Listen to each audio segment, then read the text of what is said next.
Einen wunderschönen guten Nachmittag aus Bulgarien, aus Sofia. Mein Name ist Philipp Kupfer. Ich bin österreichischer Wirtschaftsdelegierte am Außenwirtschaftscenter in Bulgarien. Ich darf Sie herzlich willkommen heißen zum heutigen Webinar Energiewirtschaft und Energieeffizienz in Bulgarien und Griechenland. Das Thema Energie beschäftigt uns und die Industrie ja schon seit geraumer Zeit. Und es steht zu befürchten, dass aufgrund der aktuellen geopolitischen Lage dieses Thema uns auch weiterhin beschäftigen wird. Bevor ich meinem Kollegen Christoph Sturm in Athen das Wort übergeben darf, möchte ich mich noch ausdrücklich bedanken bei einigen Kollegen, Dobra Slavkova, Rosalina Jorgova, Jessica Halil, dann unseren Vortragenden Dimitar und Nikolai Krajew, sowie Theodora Ovtcharova und Martin Dimitrov. Thank you all for participating and for contributing to this webinar. Christoph, bitte.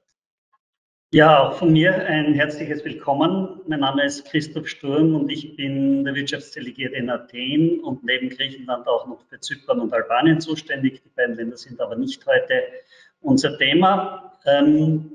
Ich freue mich darauf, in den kommenden 90 Minuten mit Ihnen die Möglichkeit zu haben, aktuelle Informationen aus erster Hand zu präsentieren und möchte mich auch bedanken bei meinen Vortragenden, die ich nachher noch vorstelle, und bei Lucia Migdalo, die von unserer Seite das gemanagt hat, und darf jetzt mein Wort wieder zurückgeben an den Philipp Kupfer.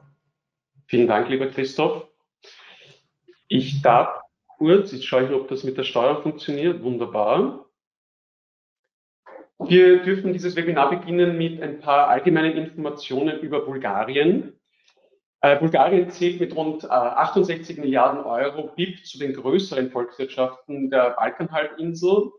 Und Bulgarien wurde von der Corona-Krise nur relativ mild getroffen mit einem BIP-Rückgang von minus 4,4%, jetzt im Vergleich zu anderen EU-Mitgliedstaaten. Das heißt aber auch im Umkehrschluss, dass für 2021 sowie bis für die Periode 2024 die Wachstumsaussichten relativ moderat sind. Sie oszillieren so zwischen 3,4 bis 4%. Diese positiven wirtschaftlichen Vorzeichen, die die Kommission erst Anfang Mitte Februar bekannt gemacht hat, stehen natürlich unter aktuellen geopolitischen Caveats, die noch nicht eingepreist wurden in diese Zahlen. Das hängt zum einen daran, dass Bulgarien eine hohe Abhängigkeit von russischem Gas aufweist. Über 90% der Erdgaslieferungen kommen aus Russland, und erschwerend kommt aktuell noch hinzu, dass die bulgarischen Gasspeicher derzeit nur zu rund 20% gefüllt sind. Wirtschaftlich auch bedeutsam für die bulgarische Wirtschaft ist der Tourismus. Über 7% des BIPs werden im Tourismus erwirtschaftet, und über 1 Million Personen aus der Ukraine und aus der Russischen Föderation verbringen jährlich in der Regel ihren Urlaub in Bulgarien. Das heißt, sollten diese Touristengruppen oder auch andere Touristengruppen ausfallen, könnte dies natürlich erhebliche Bremsspuren in der bulgarischen Wirtschaft erzeugen. Vielleicht ganz kurz zu aktuellen politischen Entwicklungen auch in Bulgarien. Sie haben es wahrscheinlich mitbekommen, letztes Jahr war ein politisch turbulentes Jahr. Bulgarien hatte 3 Parlamentswahlen, und nach der dritten Parlamentswahl ist es gelungen, Mitte Dezember 2021 eine tragfähige neue Regierung aufzustellen, eine Mehrparteienkoalition aus 4 Parteien. Diese Koalition hat sich insbesondere 2 Schwerpunkte gesetzt. Einerseits den Kampf gegen Korruption. Korruption und Kriminalität ist leider noch immer nicht ein allgegenwärtiges Thema. Und auch wichtig, und das ist wichtig für unser heutiges Webinar, die Transformation zur grüneren Wirtschaft.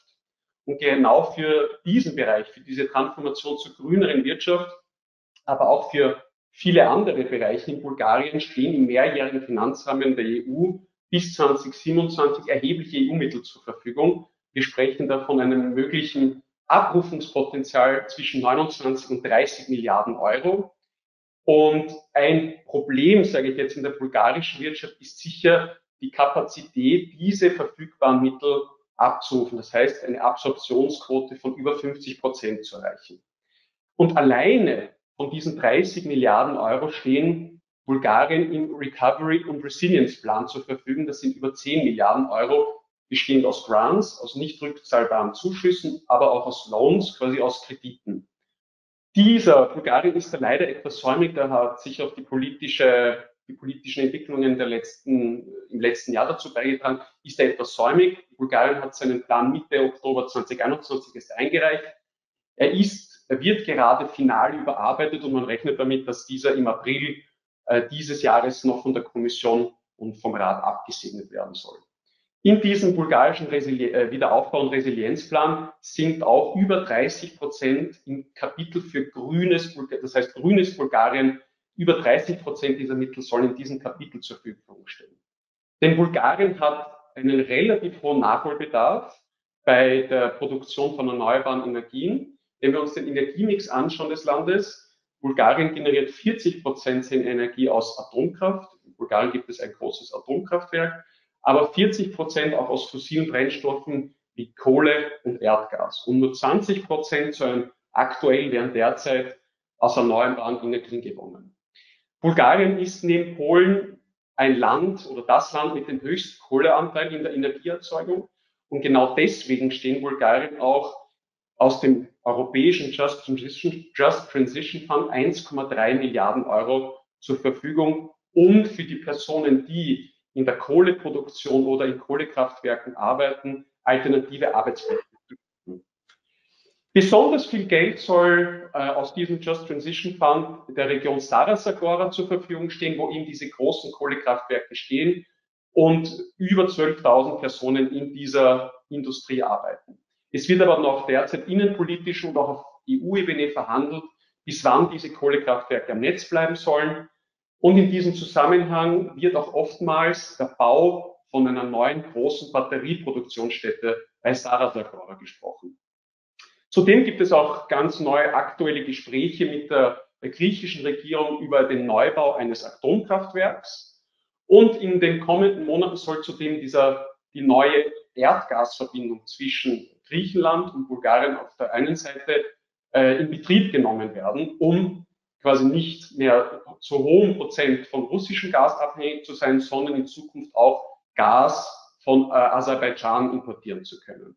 Im Zusammenhang mit diesem Interconnector soll zudem im griechischen Alexandroupolis ein neuer LNG-Terminal platziert werden oder gebaut werden, der dann auch die Kapazitäten von aserischem Gas nach Bulgarien erhöhen soll. Ich darf auch noch vielleicht ein, zwei Sätze zum österreichischen Energieumfeld in Bulgarien verlieren. Wir haben sehr große österreichische Investoren im Energiebereich in Bulgarien. Zum einen haben wir da natürlich die EVN mit über 2.300 Mitarbeitern und aktuell über 1,5 Millionen Stromkunden. Aber es gibt auch Nischenplayer, so wie die Firma Energie aus Wien, die aktuell sogar einen Photovoltaikpark in Bulgarien betreibt und noch weitere Solarparks in Entwicklung hat. Es gibt aber auch im Windenergiebereich österreichische Akteure, so wie Windkraft Simonsfeld, die im Nordosten Bulgariens einen Windpark betreiben. Im Bereich Energieeffizienz haben wir auch österreichische Player aus der Bauindustrie, wie beispielsweise die Firmen Baumit, Bramag und Wienerberger, die mit ihren Produktionsstätten in Bulgarien auch dieses Thema Energieeffizienz bearbeiten. Sehr geehrte Damen und Herren, Sie sehen, es tut sich einiges in der bulgarischen Wirtschaft und es tut sich auch einiges im Energiebereich und die Geschäftschancen sind breit gesät. Ich danke Ihnen für Ihr Interesse und es ist mir eine besondere Freude, jetzt zu unserem ersten Vortrag in Ostbulgarien überzuleiten. I have a great pleasure that my friend Martin Dimitrov, he's director of the Energy and Climate Program of renowned think tank, the Center for the Study of Democracy, that he's making it possible to participate. This think tank was founded in 1989 and is a public policy institute fostering the reform process in Europe. Martin himself, he's a renowned analyst and works for already a couple of years in the field of energy in Europe and the Balkans, and also covers the geopolitical and economic influence in Europe.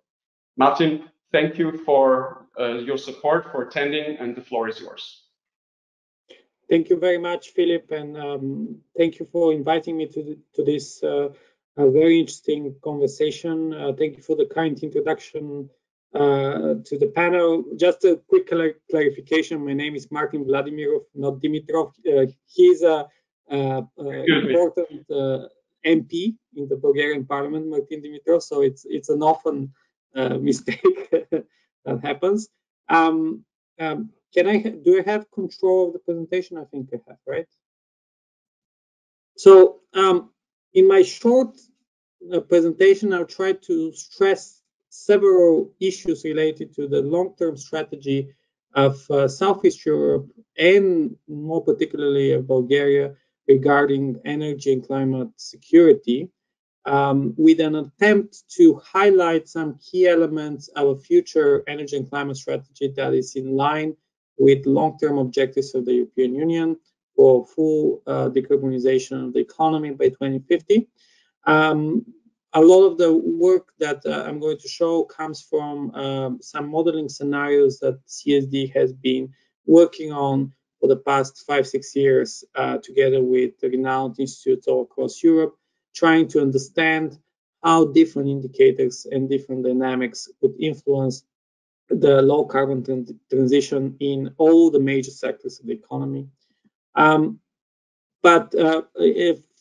a start, I would like to kind of point to the main elements of a possible energy and climate security strategy for Southeast Europe, which would make the region more resilient to foreign threats. I mean, and this is becoming even more topical and more important in the context of the current war in Ukraine. Among these main kind of objectives, we could list more, maybe as the most important one, a full coal phase out from the electricity system of Southeast Europe. This is a process that has been delayed for decades now, but it is high time to move away from overall dependence on coal. In Bulgaria, as Philip mentioned, this is above 40% of the electricity generation mix. But to replace coal, we need to think about a smart strategy to diversify different resources that we use to satisfy local power demand. And in this vein, we should avoid a natural gas lock-in, because many governments in the region have proposed that the most sustainable way to replace coal is to invest in natural gas-fired power generation and natural gas transmission network. That is not very smart, considering that natural gas is also going to become a very expensive source of producing electricity due to the rising prices of CO2 emissions on the one hand, and the even stricter restrictions that the EU places on emission standards in the following decade or so. More important, and again in the context of the national security issues arising from the war in Ukraine, locking in natural gas would mean much more dependence from Russia. Russia is the dominant supplier of natural gas to Southeast Europe. And this creates additional risks for the security supply on the one hand, but also in terms of geopolitical risk for the countries in the region. Instead, we need to increase the uptake of renewable energy technologies in Southeast Europe by kind of supporting a different mix of renewable energy technologies, not put all of our eggs in one basket. So focus on different technologies, also introduce cutting-edge renewable energy technologies and power plants like offshore wind. Offshore wind is considered the cornerstone of the EU decarbonization strategy for electricity by 2030. And actually, Southeast Europe is one of the few regions of Europe with access to the sea, in this case to the Black Sea, that has not developed its offshore wind potential. In order to integrate enormous amounts of new renewable energy sources into the system, we need to improve the resilience of the power grid. This means investing in smart grid, investing in the expansion of transmission transmission capacity between different countries in the region, and in general modernize the system. Finally, a cornerstone of any energy and climate security strategy should be the reduction of energy poverty. Energy poverty is the biggest concern for many politicians in the region and could be a breaking point also in terms of political stability. And energy poverty could be tackled by incentivizing people to invest more in self-consumption, self-production of electricity, so that they're independent from the grid. So how does it look like in terms of scenarios by 2050? This is what you can see here is an ambitious scenario for long-term decarbonization by 2050, focusing here on the fossil fuel dimensions of the electricity system. As you can see, coal is exiting the system by the beginning of the 2030s in full, and it's replaced by a very small amount of natural gas in the system, because, as I mentioned, it doesn't make commercial sense to invest in big natural gas plants. So, as you can see, it is very difficult for natural gas to pick up its role in the system. And as I mentioned, this is good news. So we shouldn't make ad hoc decisions to build large-scale natural gas-related projects, because not only because they don't have commercial viability, but as I mentioned, they increase our energy security risks. In this graph, you can see that Bulgaria remains the most vulnerable EU country to gas supply disruptions. Actually, if Russia stops the supply of gas to Turk Stream and Ukraine, right now, Bulgaria would not be able to satisfy its natural gas consumption at the moment without importing alternative gas supplies from Greece, which currently is difficult to achieve. So we're in a very precarious situation. Actually, the dependence on natural gas has increased in all of Europe, and this, as you can see, has undermined the European position vis-a-vis Russia. As I mentioned, renewable energy penetration is the way forward if we want to decarbonize the electricity system. And as you can see, the biggest kind of impact would come from the increase in the capacity of photovoltaics and onshore wind. This is according to a scenario based on the existing national policy framework for energy transition. But we believe that within this mix, we need to include also offshore wind, geothermal capacity, and some increase of hydropower storage. As you can see, the increase of renewable energy generation in the power system would reduce the base load capacity provided by the nuclear energy plant Kozloduy after 2040, because there will be too much renewable energy in the system, so Kozloduy will not be able to operate in full capacity if it is to remain stable and profitable. Finally, a few words, a few kind of policy recommendations. As I mentioned, it is important, especially in times of this crisis, to clearly define fossil fuel reliance on Russia as a primary long-term energy security risk, and to avoid a gas lock-in. Second of all, we need to generally shelve all large-scale projects in Southeast Europe. Governments in the region don't have the administrative and financial capacity to manage such projects, and among the most risky ones, the most vulnerable ones, are the Belene and Chernovoda nuclear power plants projects in Bulgaria and Romania.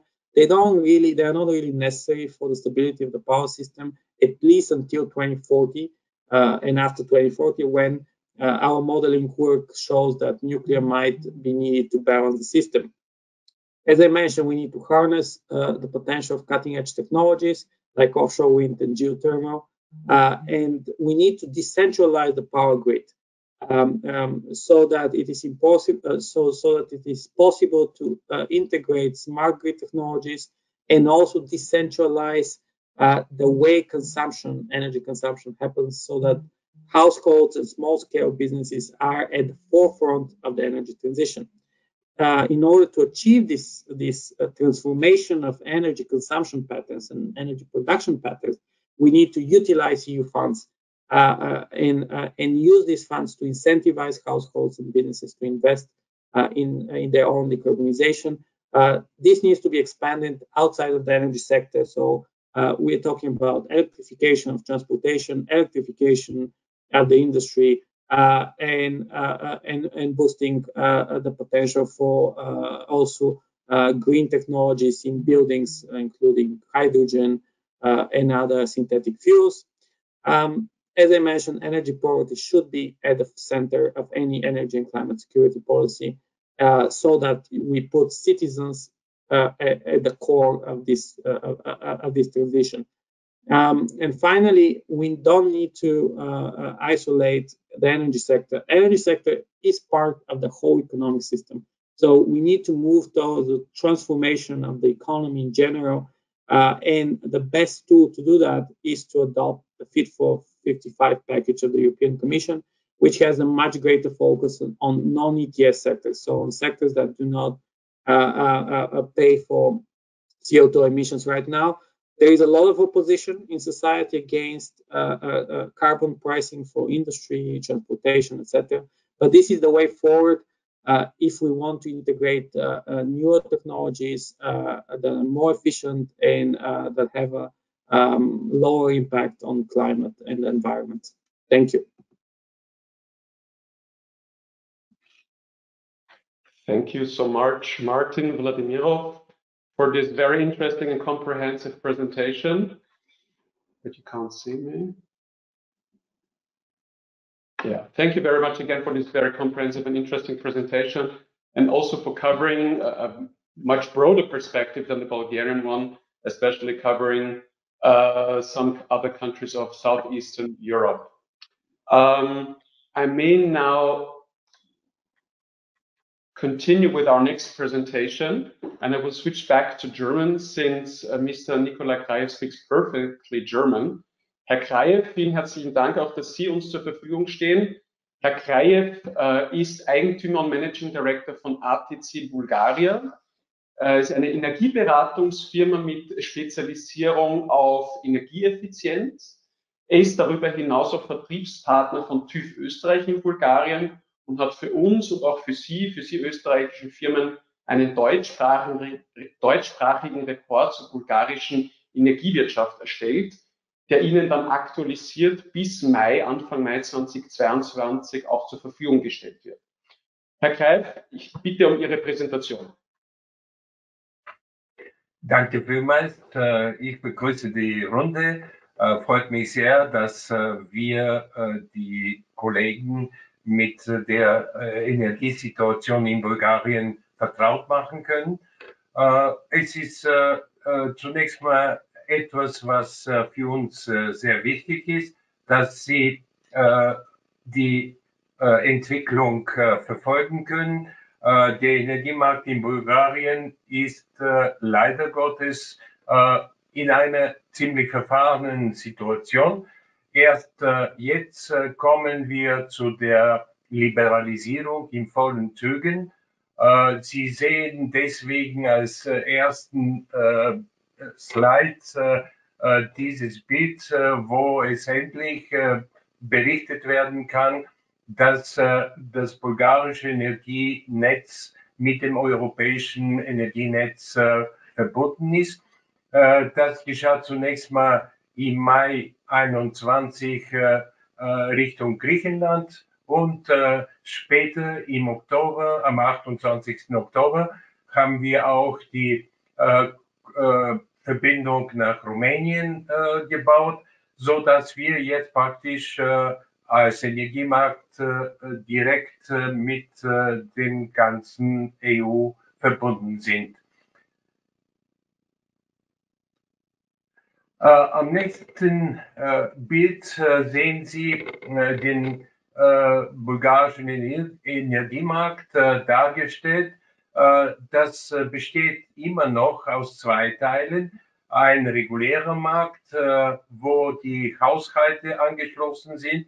Sie werden preislich auf diese Art geschont von steigenden Energiepreisen. Und die zweite Hälfte, das ist der liberalisierte Strommarkt. Dort sind praktisch alle Firmen, alle Geschäftspartner verbunden. Man muss hierzu Folgendes vermerken. Es ist nämlich etwas, was mit der sozialen Lage in Bulgarien zusammenhängt.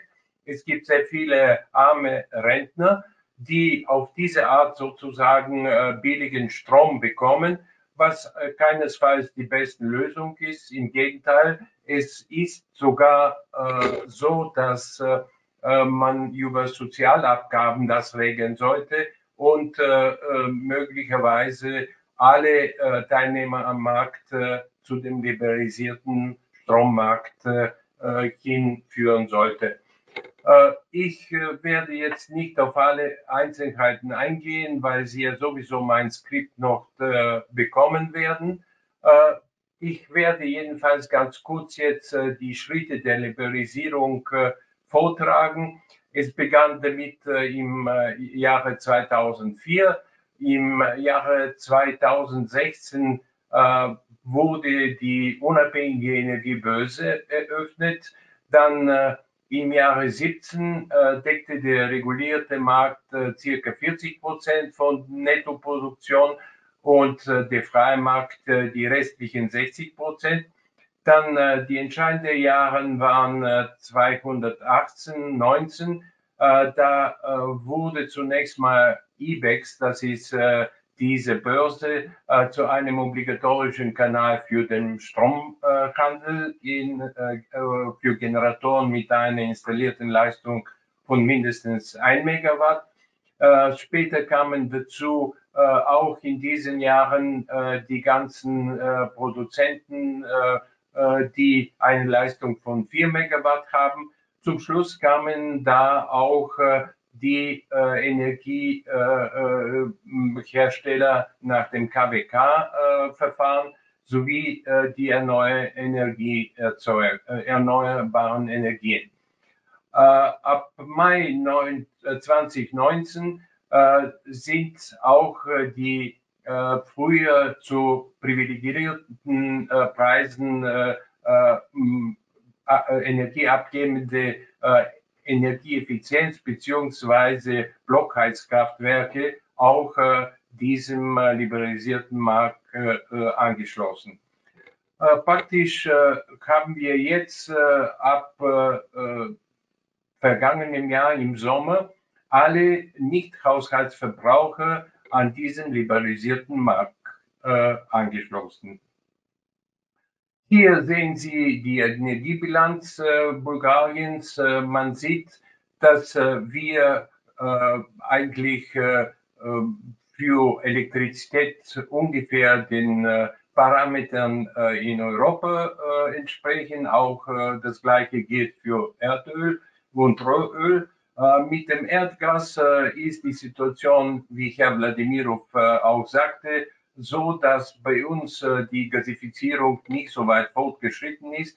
Das macht natürlich die Situation jetzt unter diesen krisenhaften Bedingungen neuerdings günstiger für unser Land.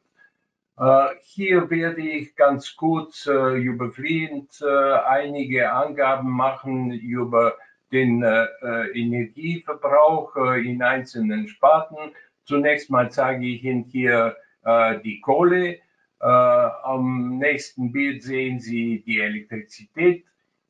Ich werde jetzt nicht auf die Einzelheiten und die konkreten Zahlen eingehen, weil Sie ja sowieso dieses Skript, wie gesagt, bekommen werden. Jetzt sehen Sie die Kraftstoffe und zum Schluss haben Sie auf diesem Slide den Erdgas und Flüssiggas dargestellt. Nun zu der Situation generell. Aufgrund der verschlafenen Möglichkeit, gleich neue Methoden der Energieherstellung zu betreiben, haben wir immer noch ziemlich hohe CO2-Emissionen. Das liegt daran, dass Bulgarien ein großes Vorkommen an Lignitkohle hat und dass das praktisch die einzige Energieressource des Landes ist. Das ist übrigens auch die große Fragestellung im Hinblick auf die Dekarbonisierung, ob man nicht mal seine Eigenständigkeit verlieren sollte, wenn man dies, wie gesagt, nicht mehr anwendet für Energieerzeugung. Nun zu der derzeitigen Situation bei der Stromerzeugung. Sie sehen, circa 29% werden vom AKW Kozloduy, dieses gerüchtigte Atomkraftwerk, geliefert. Von Kogenerationskraftwerken im Maritzer Becken werden 46% geliefert und die anderen erneuerbaren praktisch Energien wie Wind, kleine Wasserkraftwerke, große Wasserkraftwerke, Betriebswärmekraftwerke, die meistens als Kogeneration aufgebaut sind, und ja, eine ganz kleine Sparte von Biogas bzw. Biomassekraftwerke. Produktionskapazitäten nach Energiequellen können wir aus diesem Bild sehen. Man sieht ja die Situation, sie braucht keinen Kommentar. Als generelle Schlussfolgerung kann man feststellen, dass praktisch die Entwicklung des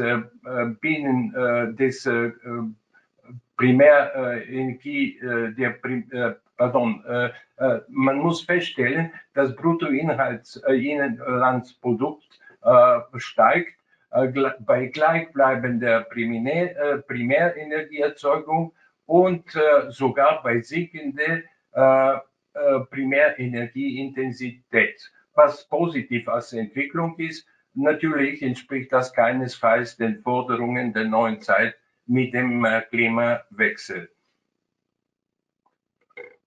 Die Entwicklung der erneuerbaren Energien sieht man aus diesem Bild. Man sieht, dass sie ansteigen bis zu ca. 20%, wie die Situation momentan ist. Sie werden bald hören, dass es bei uns einen großen Andrang gibt in dem Versuch, neue Investitionen auf diesem Gebiet zu tätigen. Dieses Bild zeigt die Zahl der erneuerbaren Energieerzeuger. Man kann, weil das Bild vielleicht nicht so übersichtlich ist, unterstreichen, dass es zwei Perioden gab, wo besonders stark diese Quellen und Erzeuger angewachsen sind. Das war einmal um die 2010 bis 2013 und dann neuerdings gibt es wieder einen Anstieg, der zeigt, dass das Interesse sehr groß ist.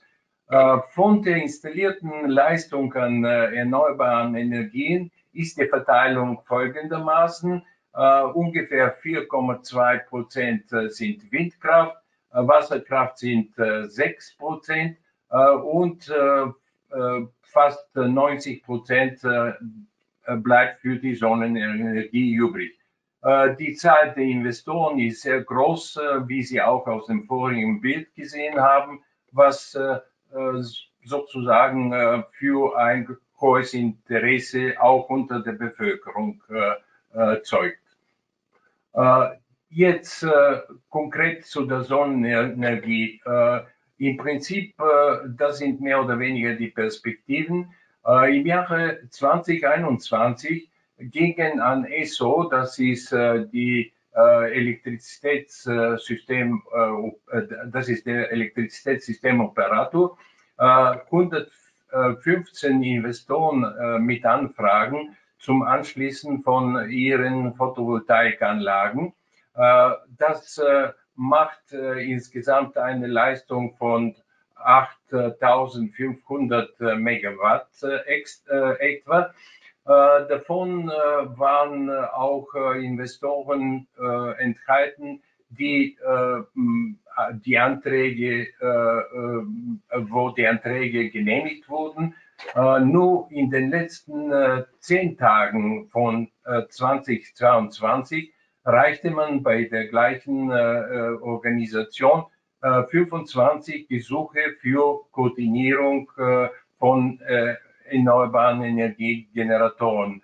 Das heißt, eine Leistung von circa 50 Megawatt. Im Prinzip ist, wie Sie sehen, das Interesse sehr groß.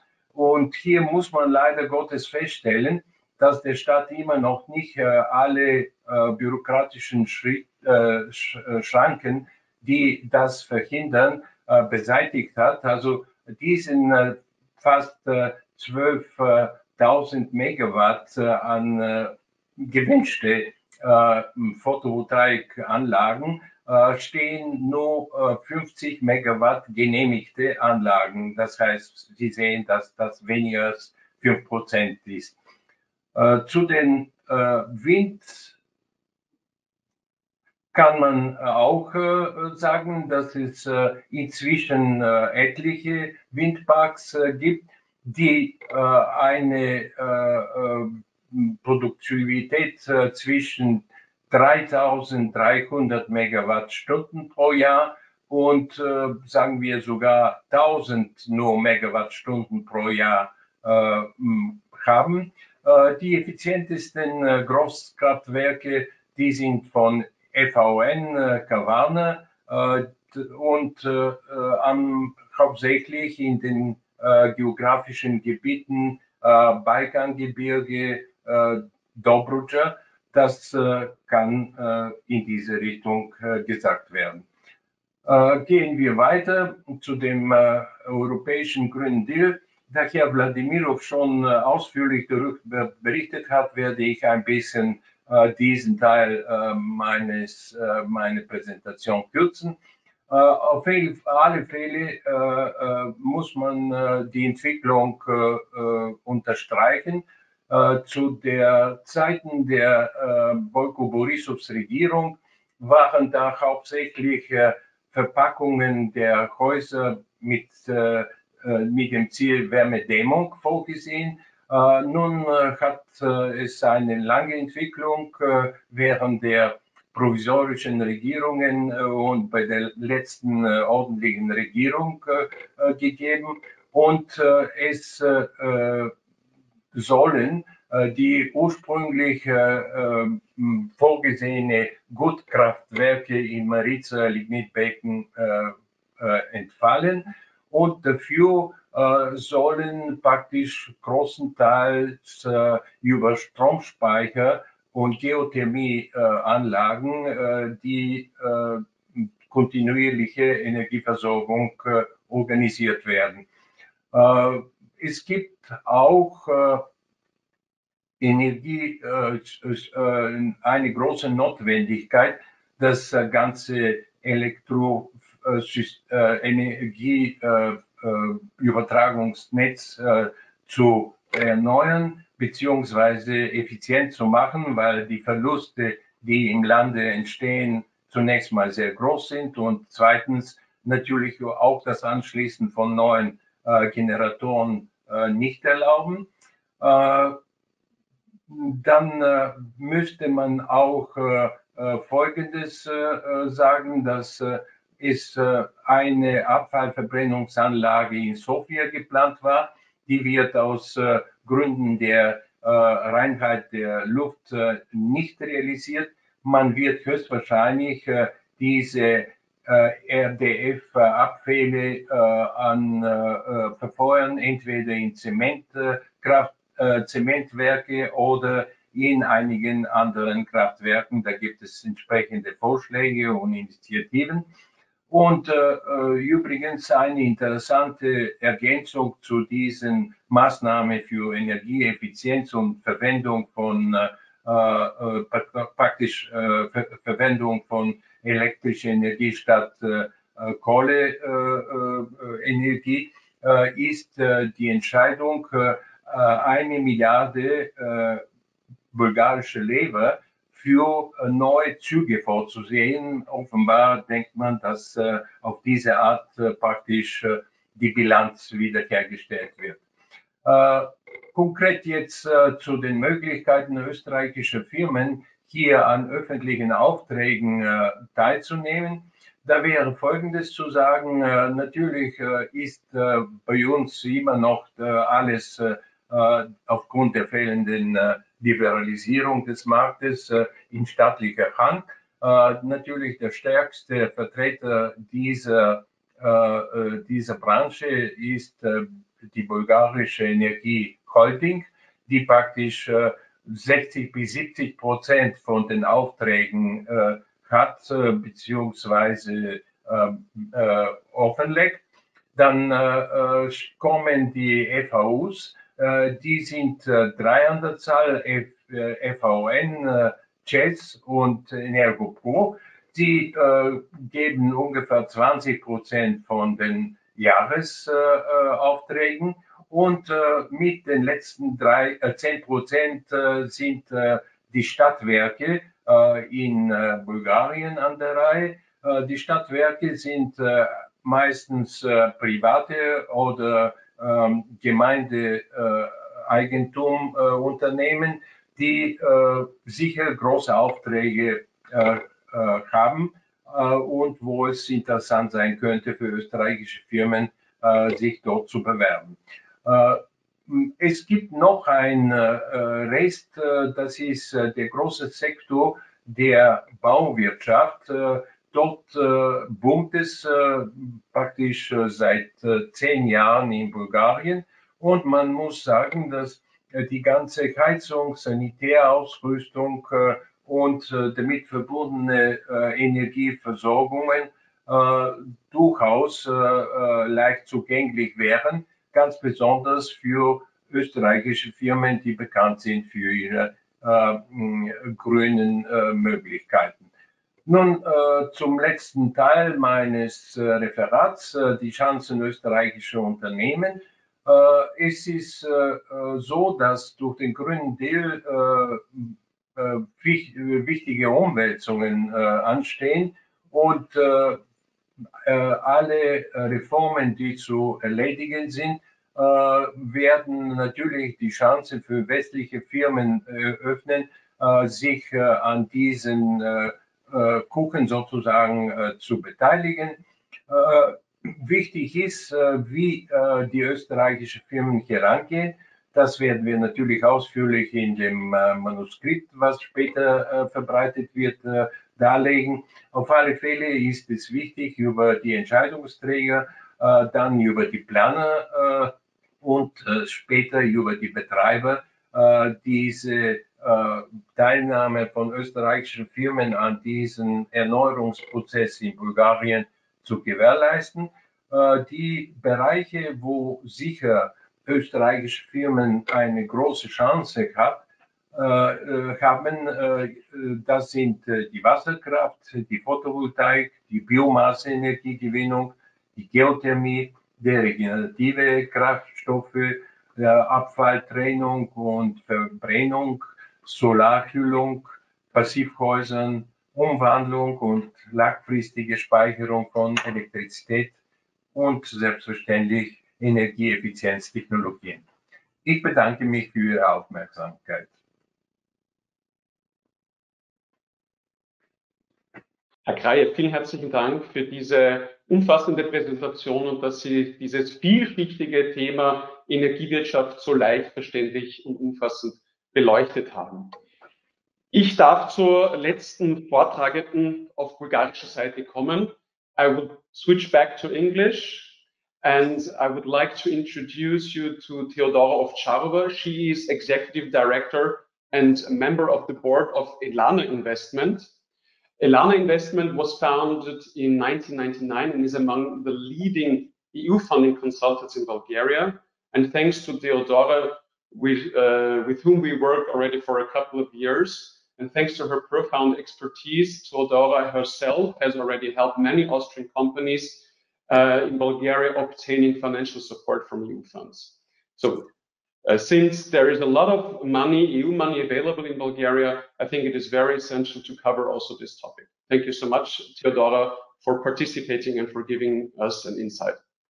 Thank you very much, Philip, for the invitation and for the good words. I'll be very happy to make a 5-minute short summary of all the possibilities that will be available in Bulgaria regarding the EU funding in the energy and energy efficiency sector.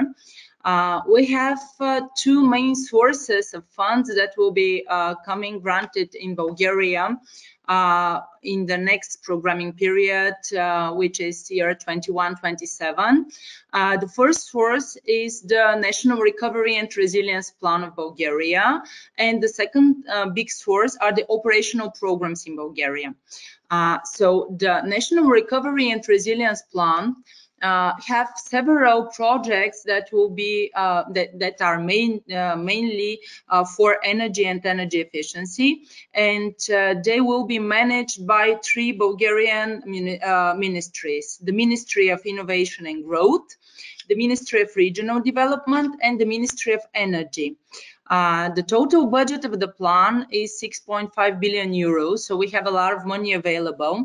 The first major program which will be available for the production enterprises in Bulgaria is the decarbonization through investment in renewable energy. It will be managed by the Ministry of Innovation and Growth. The second arm that is going to finance energy efficiency will be managed by the Ministry of Regional Development, and it will be focused for energy renovation of buildings. There will be resources for fields of production, trade, services.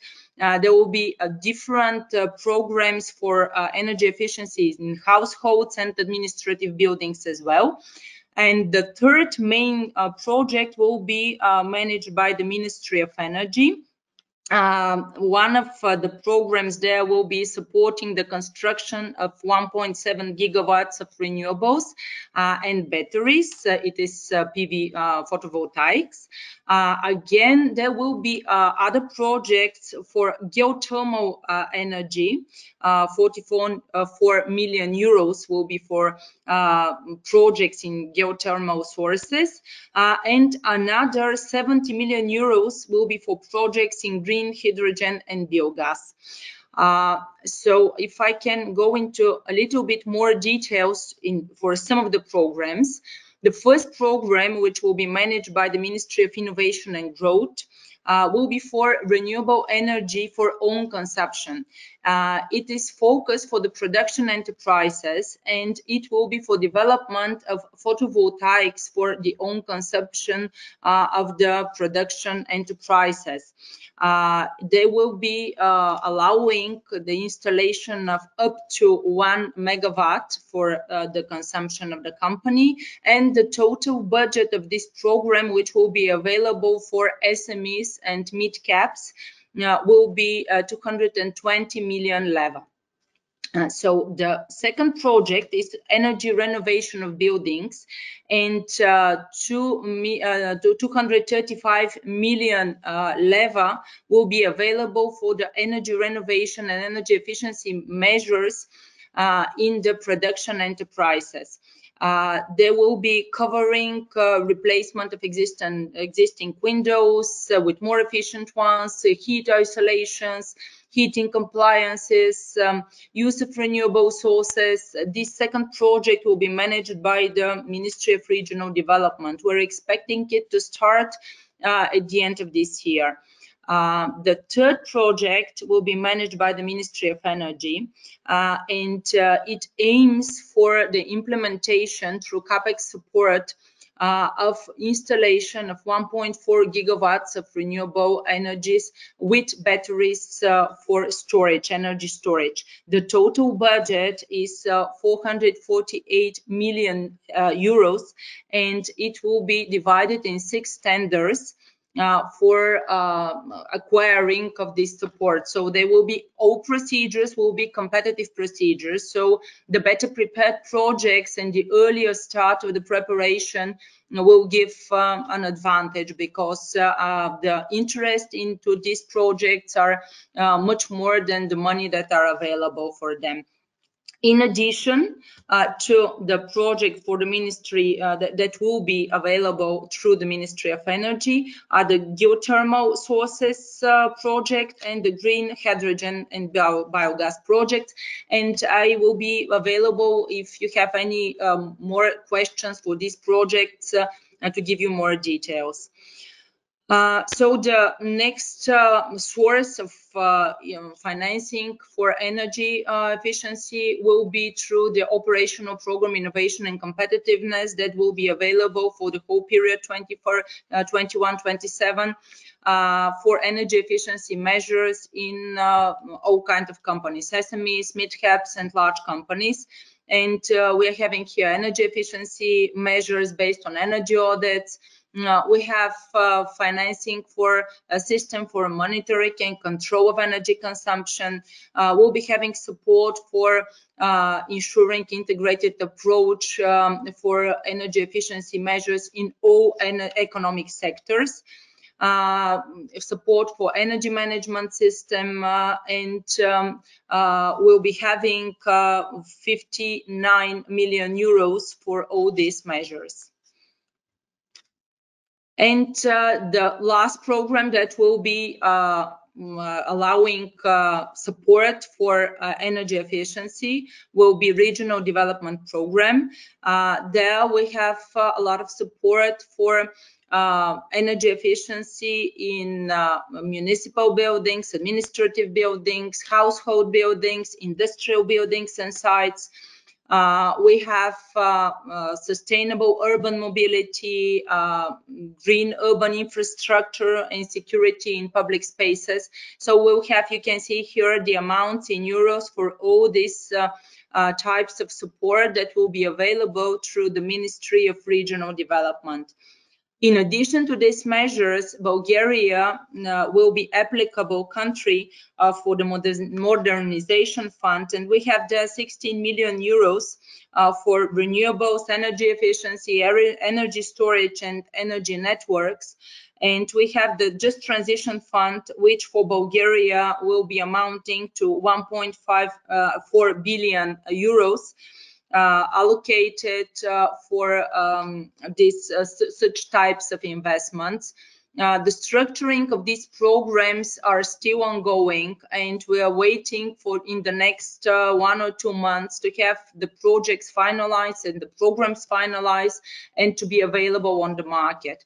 But as you can see, there will be a lot of money for energy efficiency, energy production, and all kinds of renewables and alternative sources of energy production and storage.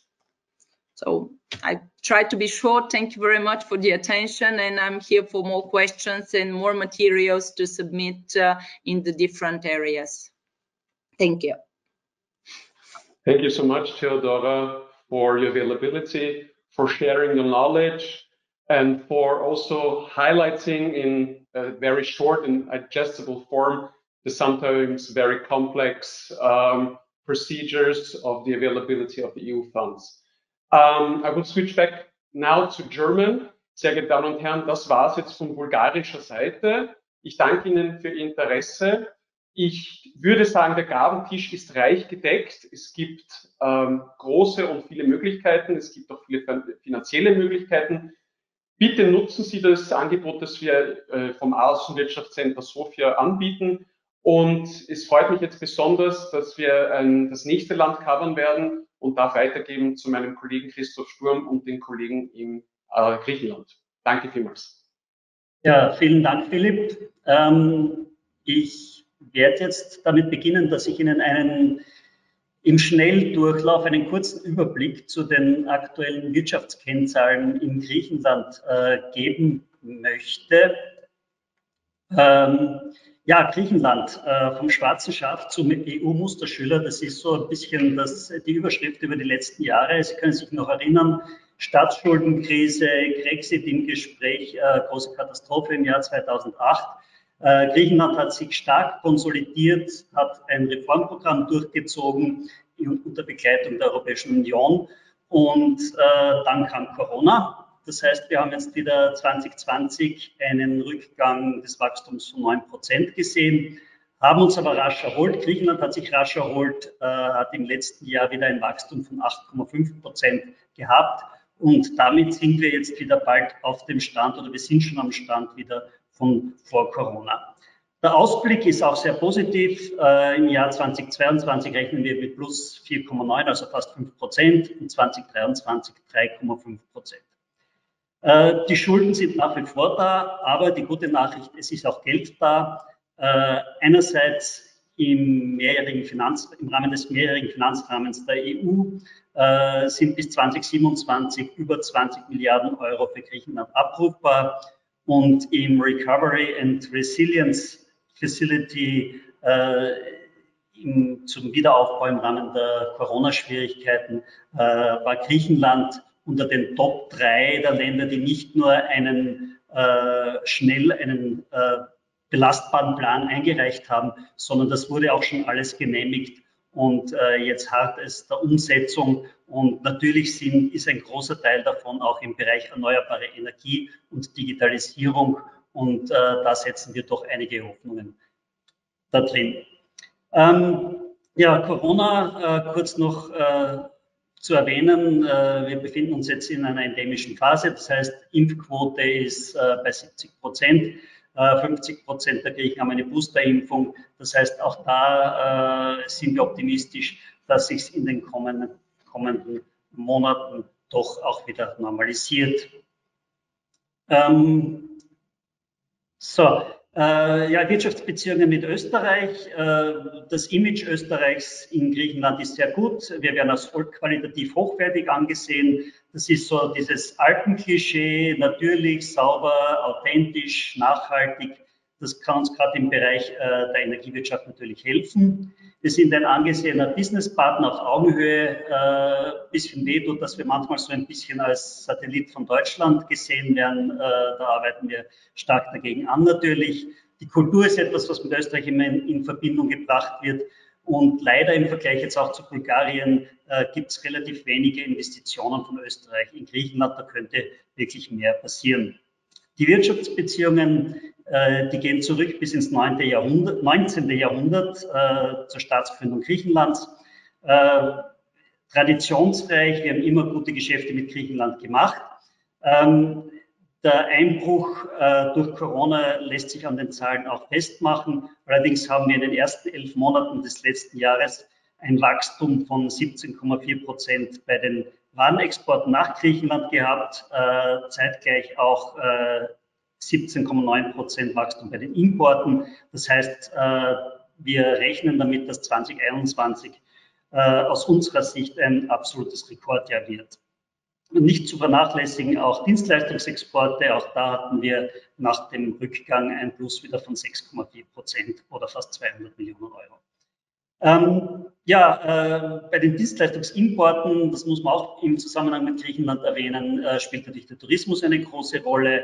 Der ist aus österreichischer Sicht auch zurückgegangen, stark natürlich, von knapp 600.000 Touristen, die jedes Jahr nach Griechenland kamen, waren es 2020 nur mehr 160.000 und in den ersten 9 Monaten des letzten Jahres gab es aber wieder ein Plus von 170% und die Touristensaison in Griechenland hat ja offiziell am 1. März hier gestartet und diesbezüglich wird hier auch mit entsprechenden Zahlen dann auch wieder gerechnet.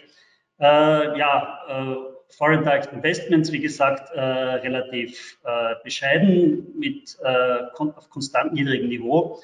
Und es gibt griechische Investitionen in Österreich, das allerdings weniger als 4 Beteiligungen sind, haben wir da keinen Zugriff drauf, wer das genau macht oder wie viel es ist.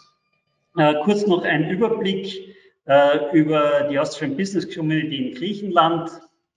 Wir haben hier 57 Niederlassungen, davon sind 4 Produktionsniederlassungen, interessanterweise alle im Bereich Verpackung. Wir haben knapp über 400 Handelsvertreter, die österreichische Firmen vertreten. Wir haben knapp 2000 Importeure, die österreichische Waren nach Griechenland importieren, und auf der anderen Seite fast 1000 Exporteure, die auch in die andere Richtung tätig sind. Insgesamt haben wir hier in Athen ein Kontaktnetzwerk von knapp 9000 Personen, auf die wir zugreifen und das wir auch unseren österreichischen Firmen gerne zur Verfügung stellen.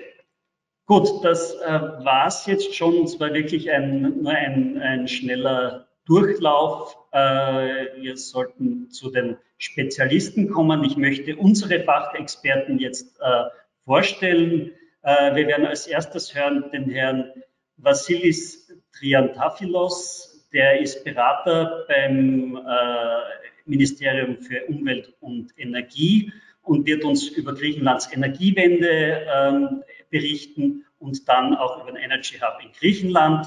Dann als nächster Stelle folgt dann Herr Michael Mastorakis, ein Journalist von Energy Press, einem sehr renommierten Medienunternehmen im Bereich Umwelt, der auch den Report für uns erstellt hat und der uns, dieser Report wird dann auch Ihnen zur Verfügung stellen. Und dann, last but not least, Herr Haris Aposporis, ebenfalls Journalist, der uns dann über Ausschreibungen in diesem Sektor berichten wird. Ja, er war schon kurz da, ich werde jetzt wieder auf Englisch umwechseln. We'll start with Mr. Vassilis Triantafylos, advisor to the Secretary General of Energy and Mineral Resources at the Ministry of Environment and Energy. And please welcome Mr. Triantafylos. Thank you for joining us. And I would ask you to start with your presentation. Thank you. Hello, thank you very much for this introduction, and thank you for inviting me to this very interesting event. Here at the Ministry of Energy, we are always happy to provide whatever assistance we can to all parties that are interested in investing in our renewables and our energy sector in general. The point of today's presentation is to give you an overview of what we've been doing in the last couple of years and what we plan to do in the 2 years that follow, in order to make to bring about what is known as Greece's energy sector transformation, and to how we plan to implement this transformation by attracting investment in specific areas of the sector. Greece has in place a national energy and climate plan. It was submitted and approved by the European Union back at the end of 2019, which provides for some key targets that we need to reach as a country. We have a 42% CO2 reduction as our national target for CO2 emissions reduction. We have set a target for 35% participation of renewables in gross final energy consumption. The EU target for this specific area is 32%. We have set a target for 61 to 64% of participation of renewables in electricity production, and we have a 38% target for energy efficiency. Whereas the EU target is 32.5. These, as you know, are the targets set according to our obligation to submit a national energy and climate plan, what is our country's participation in EU's nationally determined contribution in the context of the Paris Agreement. But a lot of time and many things have changed since 2019, most important of which was the adoption of the EU climate law and the increase in ambition, in EU ambition, of the CO2 reduction target to 55% net by 2030. Following this European development, Greece was the first country to begin, on one hand, the process of revising its national energy and climate plan. And at the same time, we very quickly drafted and put up for public consultation our own national climate law, which provides for 55% net CO2 reduction by 2030, 80% of reduction by 2040, and net zero by 2050. By using the instrument of a climate law, we have given this transition process, this climate change initiative process, a legally binding character, which means that the actions of the Greek state and all entities associated with the state, public entities, municipalities, prefectures, and all that, they have to actively pursue these targets.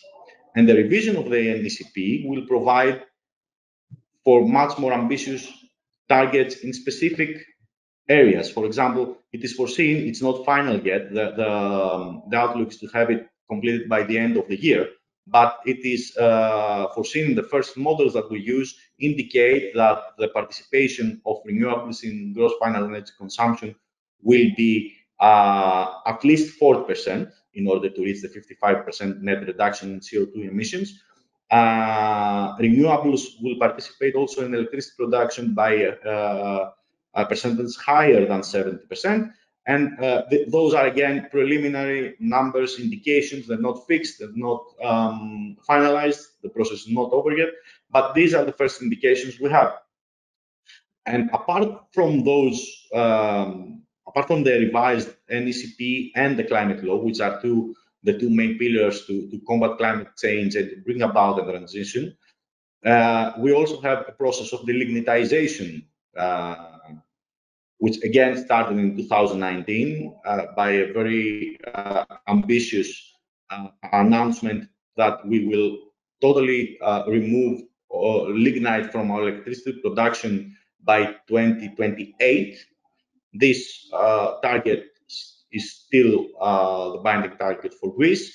And recently it was decided that this process will be revised in 2023 in order to speed it up, to bring it closer, not to push it further back in time.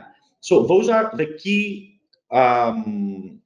instruments of our energy strategy, our mid to long-term energy strategy, and our those are the defining lines of how our policies are drafted, how our choices are made in the energy department, in the energy ministry. In order to bring about this transition, and in order to make this strategy in reality, we have adopted, and we continue to design and adopt a number of policies. First of all, we decide that we want to focus on renewables as the backbone of our energy system, and in order to support renewables and to show that this is where the focus should be from an investment perspective, we have made a total rehaul of our licensing processes. The first part of which was concluded 2 years ago, and the second part of which is was recently finished and was put up for public consultation and will be voted into law in the coming month. This is also a reform that we have proposed under RRF, so it is a binding target for Greece to be implemented the latest by the end of the second quarter of the current year. So this is something that is imminent. We also extended our scheme to continue supporting renewables through competitive auctions via a CFD type system, a feed-in premium type system. We got an extension, an approval by DG COMP for continuation of the scheme for years 2021 to 2025. During this period, we will continue to support new capacity in renewables amounting to about 3 gigawatts. We have also secured approval of a very interesting scheme to provide support to hybrid renewables and storage, specifically for our islands, non-interconnected islands, in order to make them to make electricity consumption there more greener, cleaner, but also cheaper, because the islands depend mostly on very expensive fossil fuels, oil and sometimes even gasoline. So by those are the three key policies that show our commitment to support and strengthen the deployment of renewables in our country. But we also have some more targeted measures. For example, we are focusing a lot on industry, and we understand that there's a win-win situation when you actually have industry use cleaner energy, but also you can address energy costs, especially for electro-intensive consumers. We have developed a concept called the Green Pool, which combines procurement of renewable energy by the industry through PPAs, through bilateral contracts. And what we do is we step in and we support, we give an incentive just for a very small cost associated with this process, which is the saving cost, the cost to financially transform the variable production of renewables into a more stable and fixed profile in order to cover the industry demand profile. This is a very interesting concept. It's very new, and we have brought it. We have recently begun discussions with DigiComp in order to get approval. We have very good feedback so far, and I'm sure once this proceeds and is accepted, it will be something that will be an inspiration to many other countries as well. At the same time, again, staying on industry, we have approval under the RRF, the Recovery and Resilience Facility, for a project to provide industrial units with self-production and also energy efficiency measures. The energy efficiency, of course, is very important for us, but self-production for an industrial unit to be able to get a solar PV system with a battery behind the meter, so that it actually uses the energy it produces and covers more than it is also pushed after the production time of the solar PV unit. This is again an innovative approach. It will be applied in a few hundred eligible industrial units in Greece. The money is there and from the Recovery and Resilience Facility.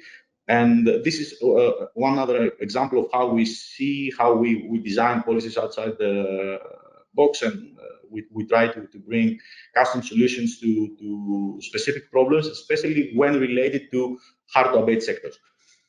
Another such sector is transport. The Ministry of Energy put 2 years ago, I think,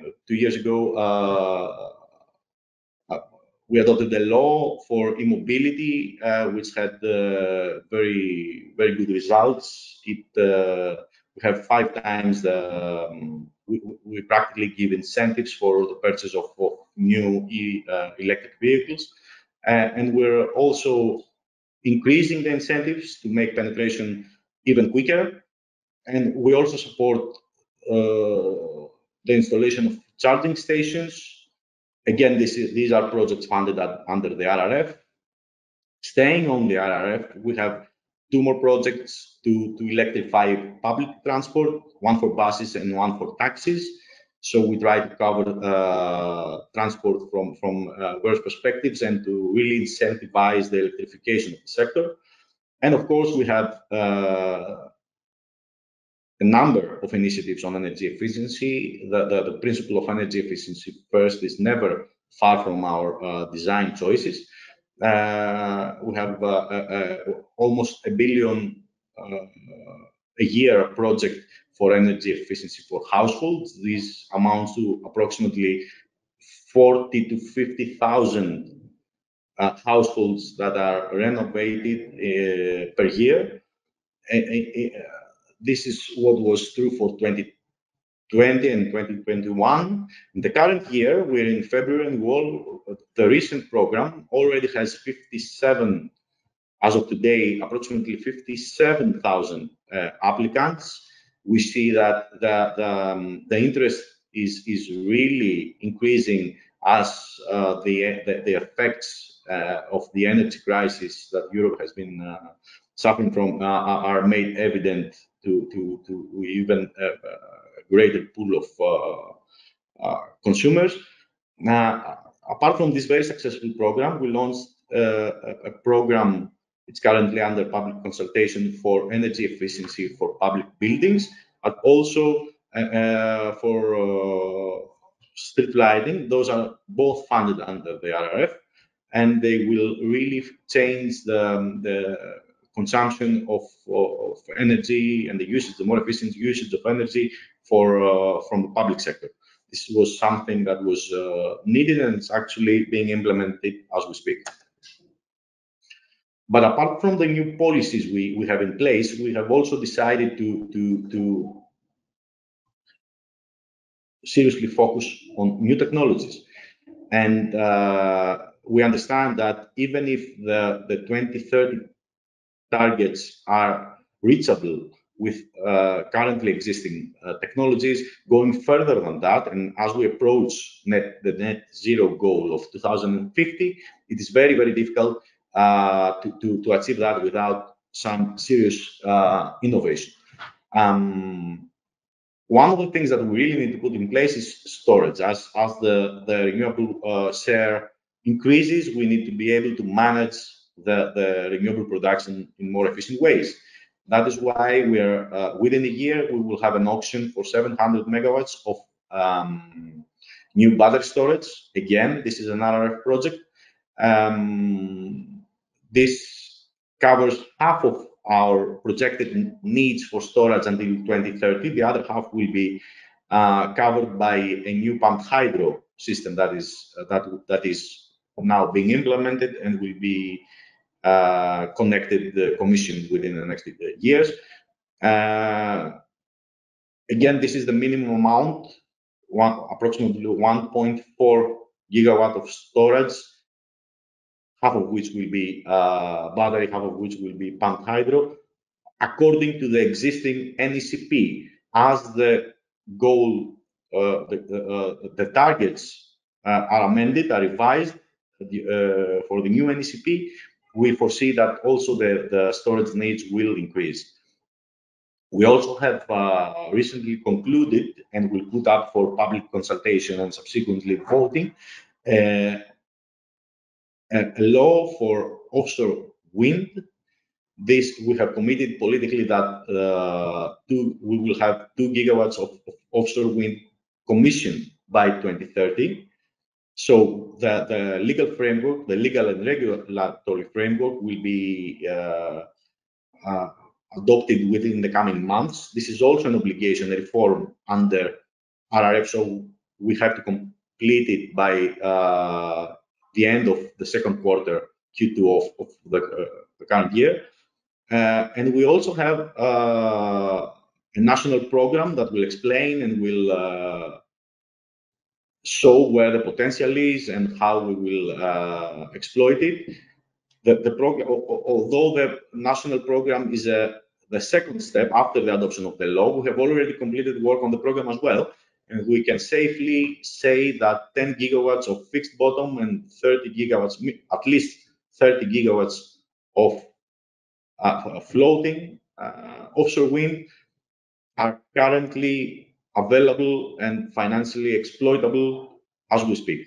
So, and this is by applying the strictest criteria from an environmental perspective, a financial perspective, taking into account sea routes, sea lanes, Natura zones, everything. So this is also a technology that we really want to focus on in the coming years, and that a lot of interest has been shown by international investors. There's also, we will recently, we will soon announce a program for offshore solar, floating solar, and this will, but not at the sea, I mean, this will be pilot projects, and we will have also something to show there. And there's also, in the coming weeks, we will publicize our national strategy for hydrogen. And there's also carbon capture and storage. We have, under RRF, we have secured financing for a CCS unit in South Kavala, which will be commissioned by 2025. One of our focus is to make Greece a regional energy hub, and that's why we focus on interconnections, on infrastructure, and also on energy markets. We want to connect our region, interconnect our region, both physically through pipes and cables, but also financially. There are many examples of international interconnections, both at the north and south axis, as well as in the east and west. And there are many also interesting investments in energy infrastructure in the gas sector. But what I want to close with is why should you be interested in all that? Because there's really a very good scenario for investment in Greece at this point in time. There's a plethora of projects in a variety of sectors: renewables, storage, new technologies, gas infrastructure. There's a lot of public funding. Hester already mentioned a bit about that, so I won't get into detail, but there's a lot of public sector funding available. There are experienced and trustworthy local partners. Energy companies in Greece have a lot of experience. There's a healthy banking system after a decade of let's say, very, very close monitoring by our EU partners. It has shown results.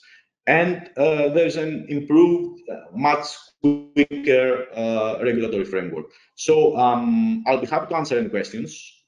And I will be happy we at the ministry will be happy to follow up with any questions, any clarifications you want to see addressed, and to help you in any way possible. Thank you very much for your time, and sorry for taking a bit longer. No, thank you very much, Mr. Triantafyllos, for your remarks and for your summary about green energy transition and new policies in Greece. We go on now with Mr. Michael Mastorakis, journalist with Energy Press, who prepared a report for us and will give us his presentation now. The floor is yours. Thank you very much. Good afternoon to everyone. Do you hear me? Fine. Okay. Firstly, we have to underline that Greece has adopted an ambitious green energy strategy towards 2030, as Mr. Triantafyllos highlighted in detail. In my presentation, I tried to present briefly the major developments happening the last decade, the main challenges ahead, and the advantages of the country. So here we see the energy supply by source, which is matching to the new trends of energy transition, decline for oil and coal, and increase for natural gas as bridge fuel for the net zero target. The economic crisis of 2010 had a large impact on energy trends in Greece, since the country's total primary energy supply dropped from 30.46 million tons of oil equivalent in 2008 to 22.07 million tons in 2019. This allowed Greece to easily achieve its 2020 energy-saving national targets. Equally important, and we have to mention it, during the last decade, lignite was effectively pushed out of the market in favor of renewables and natural gas plants. Natural gas has become the primary electricity source, as you can see in the diagram in the previous slide, where oil and coal are constantly reduced and gas is rising to the energy mix. Also, we have to mention that current government decided in 2019 to phase out lignite completely by 2028 at the latest. So it's an obvious problem about the electricity prices. The average electricity price in Greece has skyrocketed in 2021, same as in other European countries, as a result of higher CO2 emissions and natural gas prices. The price rose from 60 euro in January to over 200 euro in November and peaked at 415 in December. The danger of a new rally on energy prices still remains in the front after the Russia's invasion of Ukraine. Just mention that today the oil price surpassed $110 per barrel for Brent. Now Brent price is trading to $113 per barrel, and TTF, the Netherlands hub, to 167 euro per megawatt hour. We have to mention that a prominent feature of the Greek energy sector is also high taxation, since the country has the second highest share of revenues from taxes in the energy sector, a share of GDP in the European Union. Concerning the Greek energy market, which are the main challenges? So briefly, we distinguish these 4 points: ensure adequacy of power supply in the years to 2025, replace lignite plants with gas plants until storage kicks in, attractive but balanced growth environment for renewable investments. Third, interconnect most of Iceland. The interconnections were very important because we can develop the international power and gas system with new markets available to the energy to the participants in the energy market. And last, achieve difficult goals in energy savings and electric mobility. Finally, just briefly, the advantages of the country are concerned the strategic geographic position, the really high renewable potential, especially in solar energy, the new funding. Mr. Triadopoulos was mentioned on the projects who have funded from the EU and the programs of EU. Third, know-how in maritime activities, like solar thermal applications, skilled workforce in electricity and construction sectors. And finally, attractive support framework from renewables. Thank you very much.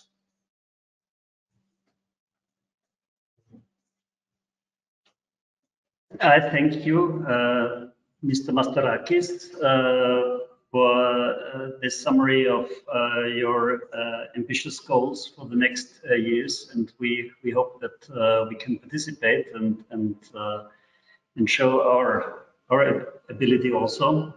And now I would like to ask your colleague, Mr. Apostoris, to give us a short introduction about auctions and tenders that will be coming up in the next years. Thank you very much. Good evening. I would like to speak to you a little bit about renewable auctions here in Greece. As you know, the period up to 2030 is a very crucial one for the development of the market. There are two distinct periods within this decade. There is one from 2022 to 2025 with renewable auctions, and another one after 2025 without renewable auctions. Let's go a little bit into the first period. Very recently, in December 2021, the European Commission approved the government's plan for auctions in renewable energy. It foresees the auctioning of 3 gigawatts of wind and photovoltaics during this period. The beginning will be in 2022 this year with 1 gigawatt, and starting with a 600 megawatts mixed auction sometime within the next couple of months. There will also be a special 200 megawatt auction for projects with batteries, which is also very interesting. Now let's go a little bit into the changes introduced when it comes to the process of the auction itself. What I'm about to tell you is not granted yet. We'll have to wait for the official decisions and decrees from the ministry. But according to the information we have so far, each contestant will submit one bid. There will be two different starting prices, one for wind energy and one for photovoltaics. Also, each technology will acquire at the end at least 30% of the total capacity offered. And the competition level will be below 100% to avoid concentration. In any case, if the government sees the need for the conducting of technology-specific auctions, it has the right to do that afterwards. Other than that, there are also other types of auctions with a lot of interest for potential investors. As we said, there is a 200 megawatt mixed auction for renewables with battery storage. There are also parameters for PV projects of up to 1 megawatt to be determined sometime soon. This particular type of auction will take place using a simplified digital platform in order to make it easier for investors of this kind of project to take part.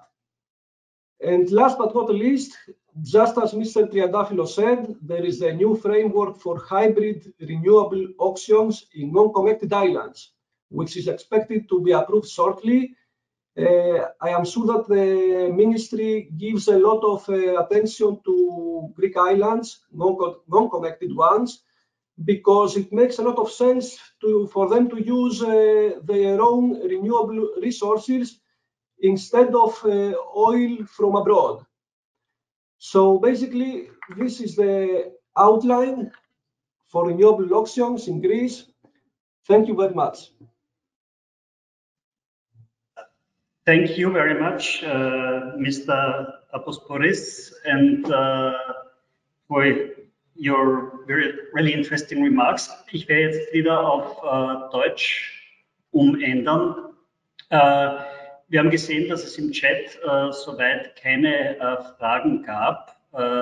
Vielleicht möchte der Philipp jetzt auch noch zu mir kommen, dass wir gemeinsam noch den Abschluss hier machen. Ich bedanke mich auf jeden Fall aus meiner Sicht für Ihre Aufmerksamkeit.